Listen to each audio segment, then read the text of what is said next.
بسم الله الرحمن الرحيم ياسين والقرآن الحكيم إنك لمن المرسلين على صراط مستقيم تنزيل العزيز الرحيم لتنذر قوما ما أنذر آباؤهم فهم غافلون لقد حق القول على أكثرهم فهم لا يؤمنون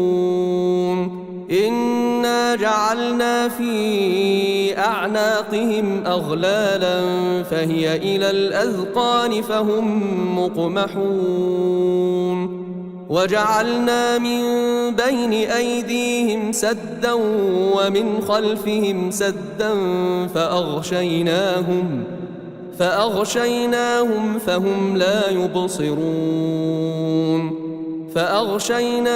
فهم لا يبصرون وسواء عليهم أأنذرتهم أم لم تنذرهم لا يؤمنون إنما تنذر من اتبع الذكر وخشي الرحمن بالغيب فبشره بمغفرة وأجر كريم إنا نحن نحيي الموتى ونكتب ما قدموا وآثارهم وكل شيء أحصيناه في إمام مبين واضرب لهم مثلا أصحاب القرية إذ جاءها المرسلون إذ أرسلنا إليهم 2 فكذبوهما فعززنا بثالث فقالوا إنا إليكم مرسلون قالوا ما أنتم إلا بشر مثلنا وما أنزل الرحمن من شيء إن أنتم إلا تكذبون قالوا ربنا يعلم إنا إليكم لمرسلون وما علينا إلا البلاغ المبين قالوا إنا تطيرنا بكم لئن لم تنتهوا لنرجمنكم وليمسنكم منا عذاب أليم قالوا طائركم معكم أئن ذكرتم بل أنتم قوم مسرفون وجاء من أقصى المدينة رجل يسعى قال يا قوم اتبعوا المرسلين اتبعوا من لا يسألكم أجرا وهم مهتدون وما لي لا أعبد الذي فطرني وإليه ترجعون أأتخذ من دونه آلهة إن يردني الرحمن بضر لا تغن عني شفاعتهم شيئا ولا ينقذون إني إذا لفي ضلال مبين إني آمنت بربكم فاسمعون قيل ادخل الجنة قال يا ليت قومي يعلمون بما غفر لي ربي وجعلني من المكرمين وما أنزلنا على قومه من بعده من جند من السماء وما كنا منزلين إن كانت إلا صيحة واحدة فإذا هم خامدون يا حسرة على العباد ما يأتيهم من رسول إلا كانوا به يستهزئون ألم يروا كم أهلكنا قبلهم من القرون أنهم إليهم لا يرجعون وإن كل لما جميع لدينا محضرون وآية لهم الأرض الميتة أحييناها وأخرجنا منها حبا فمنه يأكلون وجعلنا فيها جنات من نخيل وأعناب وفجرنا فيها من العيون ليأكلوا من ثمره وما عملته أيديهم أفلا يشكرون سبحان الذي خلق الأزواج كلها مما تنبت الأرض ومن أنفسهم ومما لا يعلمون وآية لهم الليل نسلخ منه النهار فإذا هم مظلمون والشمس تجري لمستقر لها ذلك تقدير العزيز العليم والقمر قدرناه منازل حتى عاد كالعرجون القديم لا الشمس ينبغي لها أن تدرك القمر ولا الليل سابق النهار وكل في فلك يسبحون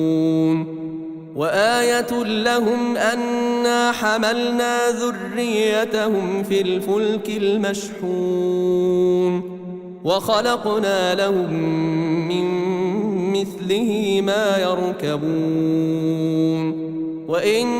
نشأ نغرقهم فلا صريخ لهم ولا هم ينقذون إلا رحمة منا ومتاعا إلى حين وإذا قيل لهم اتقوا ما بين أيديكم وما خلفكم لعلكم ترحمون وما تأتيهم من آية من آيات ربهم إلا كانوا عنها معرضين وما تأتيهم من آية من آيات ربهم إلا كانوا عنها معرضين وإذا قيل لهم أنفقوا مما رزقكم الله قال الذين كفروا للذين آمنوا أنطعم من لو يشاء الله أطعمه إن أنتم إلا في ضلال مبين ويقولون متى هذا الوعد إن كنتم صادقين ما ينظرون إلا صيحة واحدة تأخذهم وهم يخصمون فلا يستطيعون توصية ولا إلى أهلهم يرجعون ونفخ في الصور فإذا هم من الأجداث إلى ربهم ينسلون قالوا يا ويلنا من بعثنا من مرقدنا هذا ما وعد الرحمن وصدق المرسلون إن كانت إلا صيحة واحدة فإذا هم جميع لدينا محضرون فاليوم لا تظلم نفس شيئا ولا تجزون إلا ما كنتم تعملون إن أصحاب الجنة اليوم في شغل فاكهون هم وأزواجهم في ظلال على الأرائك متكئون لهم فيها فاكهة ولهم ما يدعون سلام قولا من رب رحيم وامتازوا اليوم أيها المجرمون ألم أعهد إليكم يا بني آدم ألا تعبدوا الشيطان إنه لكم عدو مبين وأن اعبدوني هذا صراط مستقيم ولقد أضل منكم جبلا كثيرا أفلم تكونوا تعقلون هذه جهنم التي كنتم توعدون اصلوها اليوم بما كنتم تكفرون اليوم نختم على أفواههم وتكلمنا أيديهم وتشهد أرجلهم بما كانوا يكسبون ولو نشاء لطمسنا على أعينهم فاستبقوا الصراط فأنى يبصرون ولو نشاء لمسخناهم على مكانتهم فما استطاعوا مضيا ولا يرجعون ومن نعمره ننكسه في الخلق أفلا يعقلون وما علمناه الشعر وما ينبغي له إن هو إلا ذكر وقرآن مبين لينذر من كان حيا ويحق القول على الكافرين أولم يروا أنا خلقنا لهم مما عملت أيدينا أنعاما فهم لها مالكون وذللناها لهم فمنها ركوبهم ومنها يأكلون ولهم فيها منافع ومشارب أفلا يشكرون واتخذوا من دون الله آلهة لعلهم ينصرون لا يستطيعون نصرهم وهم لهم جند محضرون فلا يحزنك قولهم إنا نعلم ما يسرون وما يعلنون أولم ير الإنسان أنا خلقناه من نطفة فإذا هو خصيم مبين وضرب لنا مثلا ونسي خلقه قال من يحيي العظام وهي رميم قل يحييها الذي أنشأها أول مرة وهو بكل خلق عليم الذي جعل لكم من الشجر الأخضر نارا فإذا أنتم منه توقدون أوليس الذي خلق السماوات والأرض بقادر على أن يخلق مثلهم بلى وهو الخلاق العليم إنما أمره إذا أراد شيئا أن يقول له كن فيكون فسبحان الذي بيده ملكوت كل شيء وإليه ترجعون.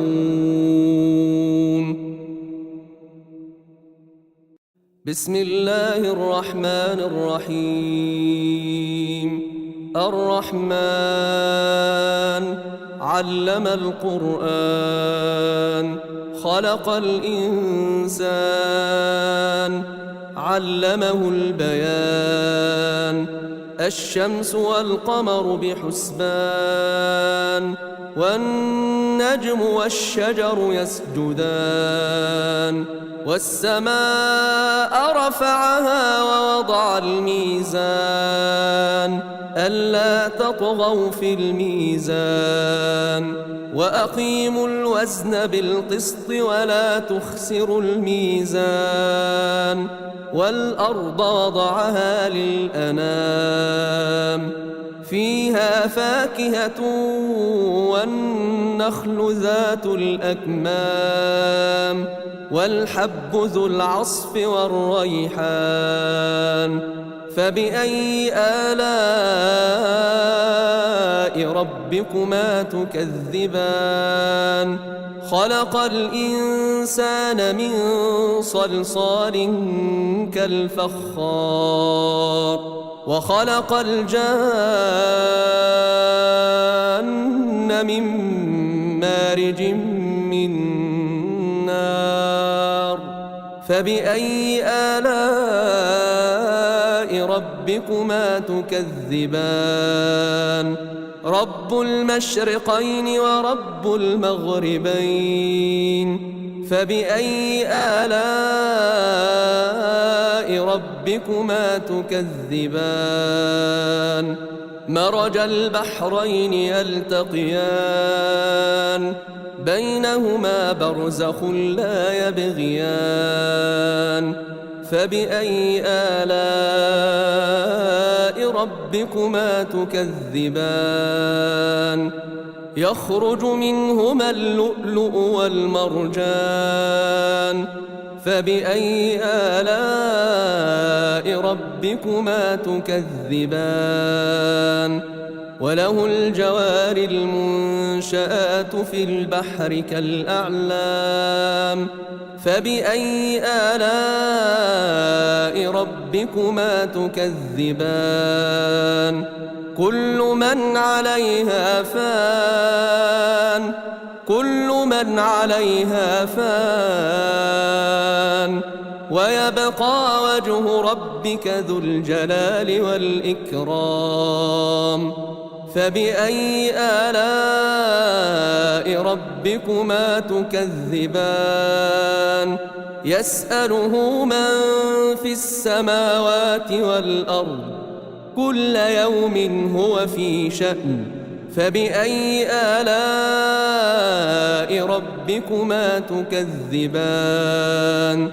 سنفرغ لكم أيها الثقلان فبأي آلاء ربكما تكذبان يا معشر الجن والإنس إن استطعتم أن تنفذوا من أقطار السماوات والأرض فانفذوا لا تنفذون إلا بسلطان فبأي آلاء ربكما تكذبان يرسل عليكما شواظ من نار ونحاس فلا تنتصران فبأي آلاء ربكما تكذبان فإذا انشقت السماء فكانت وردة كالدهان فبأي آلاء ربكما تكذبان فيومئذ لا يسأل عن ذنبه إنس ولا جان فبأي آلاء ربكما تكذبان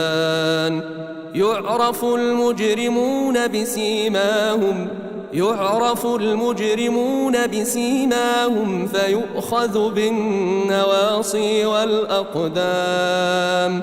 فبأي آلاء ربكما تكذبان هذه جهنم التي يكذب بها المجرمون يطوفون بينها وبين حميم آن فبأي آلاء ربكما تكذبان ولمن خاف مقام ربه جنتان فبأي آلاء ربكما تكذبان ذواتا أفنان فبأي آلاء ربكما تكذبان فيهما عينان تجريان فبأي آلاء ربكما تكذبان فيهما من كل فاكهة زوجان فبأي آلاء ربكما تكذبان متكئين على فرش بطائنها من استبرق وجنى الجنتين دان فبأي آلاء ربكما تكذبان فيهن قاصرات الطرف لم يطمثهن إنس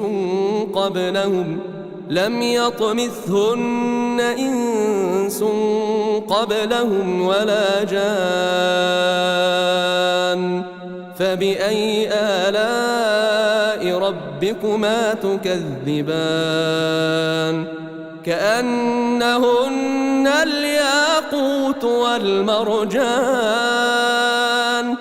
فبأي آلاء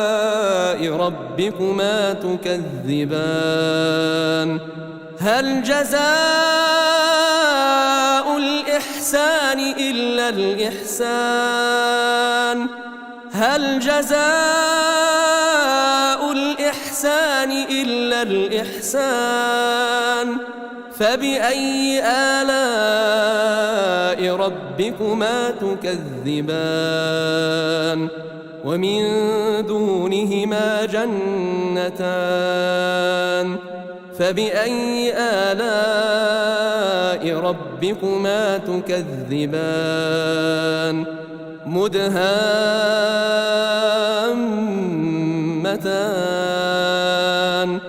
فبأي آلاء ربكما تكذبان فيهما عينان نضاختان فبأي آلاء ربكما تكذبان فيهما فاكهة ونخل ورمان فبأي آلاء ربكما تكذبان فيهن خيرات حسان فبأي آلاء ربكما تكذبان حور مقصورات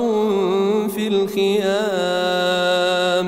فبأي آلاء ربكما تكذبان لم يطمثهن إنس قبلهم ولا جان فبأي آلاء ربكما تكذبان متكئين على رفرف خضر وعبقري حسان فبأي آلاء ربكما تكذبان تبارك اسم ربك ذي الجلال والإكرام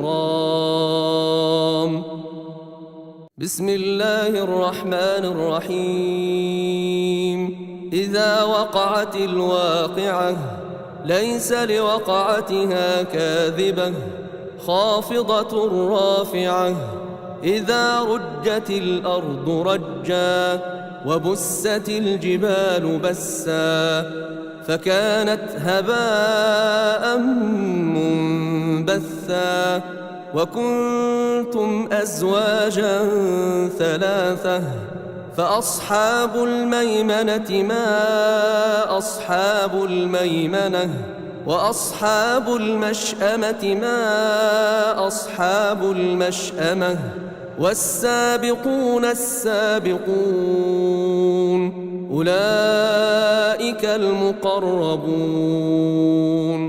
في جنات النعيم ثلة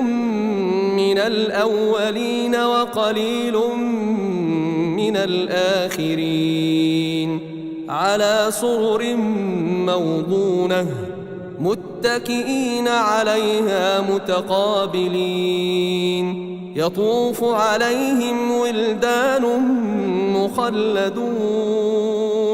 بأكواب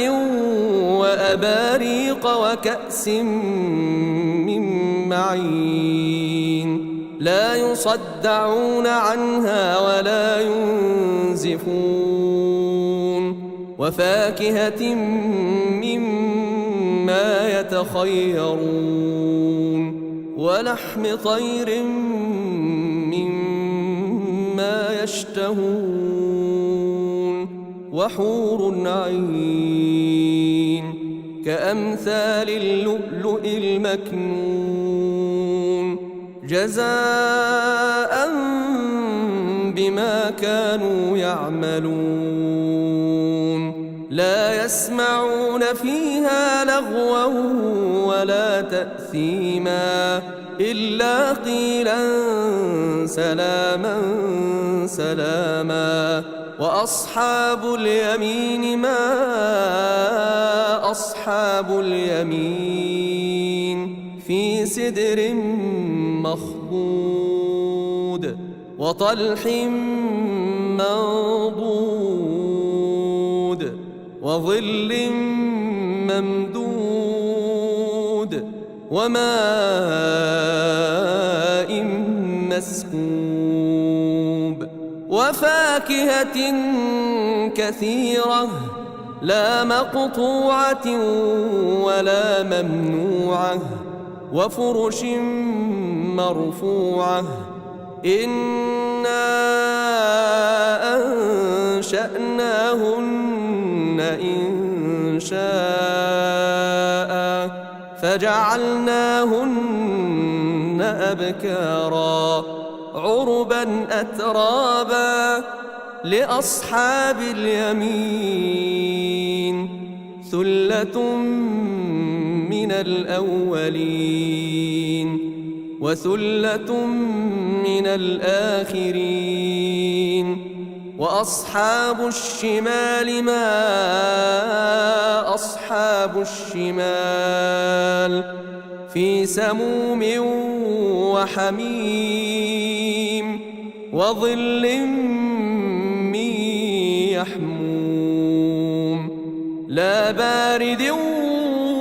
ولا كريم إنهم كانوا قبل ذلك مترفين وكانوا يصرون على الحنث العظيم وكانوا يقولون أئذا متنا وكنا ترابا وعظاما أئنا لمبعوثون أو آباؤنا الأولون قل إن الأولين والآخرين لمجموعون إلى ميقات يوم معلوم ثم إنكم أيها الضالون المكذبون لآكلون من شجر من زقوم فمالئون منها البطون فشاربون عليه من الحميم فشاربون شرب الهيم هذا نزلهم يوم الدين نحن خلقناكم فلولا تصدقون أفرأيتم ما تمنون أأنتم تخلقونه أم نحن الخالقون نحن قدرنا بينكم الموت وما نحن بمسبوقين على أن نبدل أمثالكم وننشئكم فيما لا تعلمون ولقد علمتم النشأة الأولى فلولا تذكرون أفرأيتم ما تحرثون أأنتم تزرعونه أم نحن الزارعون لو نشاء لجعلناه حطاما فظلتم تفكهون إنا لمغرمون بل نحن محرومون أفرأيتم الماء الذي تشربون أأنتم أنزلتموه من المزن أم نحن المنزلون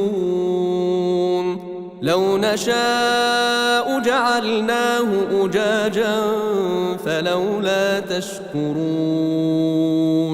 أفرأيتم النار التي تورون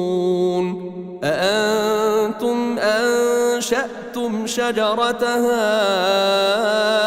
أم نحن المنشئون نحن جعلناها تذكرة ومتاعا للمقوين فسبح باسم ربك العظيم فلا أقسم بمواقع النجوم فلا أقسم بمواقع النجوم وإنه لقسم لو تعلمون عظيم إنه لقرآن كريم في كتاب مكنون لا يمسه إلا المطهرون تنزيل من رب العالمين أفبهذا الحديث أنتم مدهنون وتجعلون رزقكم أنكم تكذبون فلولا إذا بلغت الحلقوم وأنتم حينئذ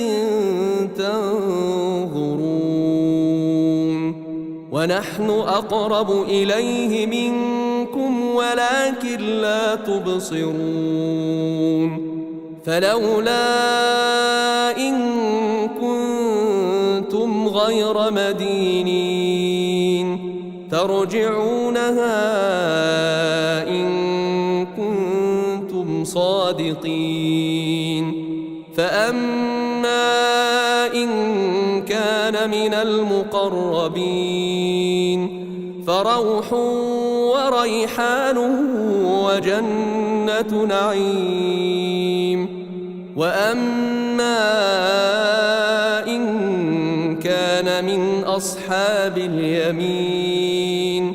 فسلام لك من أصحاب اليمين. وأما إن كان من المكذبين الضالين فنزل من حميم وتصلية جحيم. إن هذا لهو حق اليقين. فسبح باسم ربك العظيم. بسم الله الرحمن الرحيم. تبارك الذي بيده الملك وهو على كل شيء قدير. الذي خلق الموت والحياة ليبلوكم أيكم أحسن عملا وهو العزيز الغفور. الذي خلق 7 سماوات طباقا ما ترى في خلق الرحمن من تفاوت فارجع البصر هل ترى من فطور ثم ارجع البصر كرتين ينقلب إليك البصر خاسئا وهو حسير. ولقد زينا السماء الدنيا بمصابيح وجعلناها رجوما للشياطين وأعتدنا لهم عذاب السعير. وللذين كفروا بربهم عذاب جهنم وبئس المصير. إذا ألقوا فيها سمعوا لها شهيقا وهي تفور تكاد تميز من الغيظ كلما ألقي فيها فوج سألهم تكاد تميز من الغيظ كلما ألقي فيها فوج سألهم خزنتها ألم يأتكم نذير قالوا بلى قد جاءنا نذير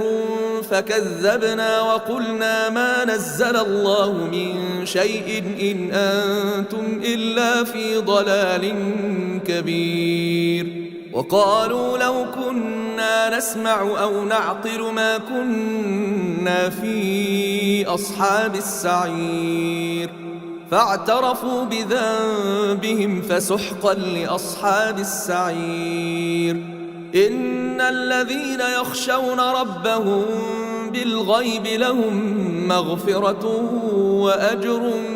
كبير. إن الذين يخشون ربهم بالغيب لهم مغفرة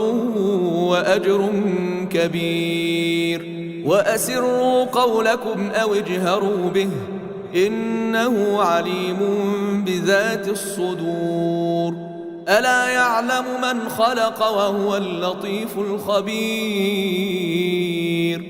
ألا يعلم من خلق وهو اللطيف الخبير.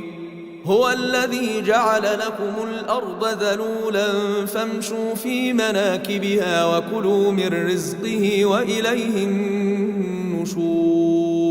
أأمنتم من في السماء أن يخسف بكم الأرض فإذا هي تمور أم أمنتم من في السماء أن يرسل عليكم حاصبا فستعلمون كيف نذير. ولقد كذب الذين من قبلهم فكيف كان نكير. أولم يروا إلى الطير فوقهم صافات ويقبضن ما يمسكهن إلا الرحمن إنه بكل شيء بصير. أمن هذا الذي هو جند لكم ينصركم من دون الرحمن أمن هذا الذي هو جند لكم ينصركم من دون الرحمن إن الكافرون إلا في غرور. أمن هذا الذي يرزقكم إن أمسك رزقه بل لجوا في عتو ونفور أفمن يمشي مكبا على وجهه أهدى أمن يمشي سويا على صراط مستقيم قل هو الذي أنشأكم وجعل لكم السمع والأبصار والأفئدة قليلا ما تشكرون قل هو الذي ذرأكم في الأرض وإليه تحشرون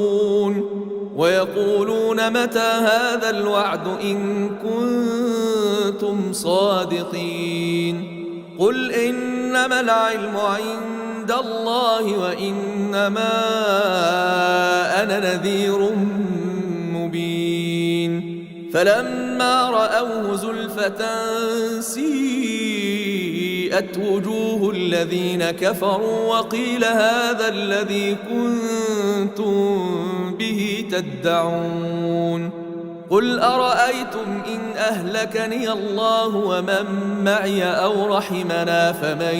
يجير الكافرين من عذاب أليم قل هو الرحمن آمنا به وعليه توكلنا فستعلمون من هو في ضلال مبين قل أرأيتم إن أصبح ماؤكم غورا فمن يأتيكم بماء معين